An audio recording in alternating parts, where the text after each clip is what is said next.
আসসালামু আলাইকুম।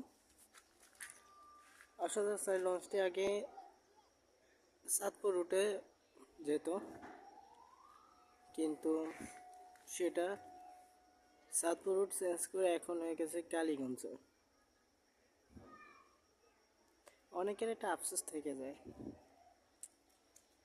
যখন লঞ্চ অন্য রুটে চলে যায়।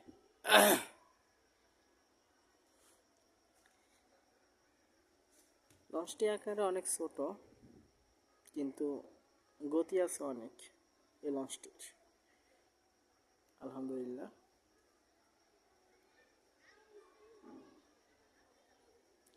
অনেকে হয়তো আসা যাচ্ছে লঞ্চটিকে অনেকে মিস করতেছে, কিন্তু রিজিকের জন্য তো নাম পরিবর্তন তো করতে হয়, অন্য জায়গায় সার্ভিস দিতে হয়, এটাই।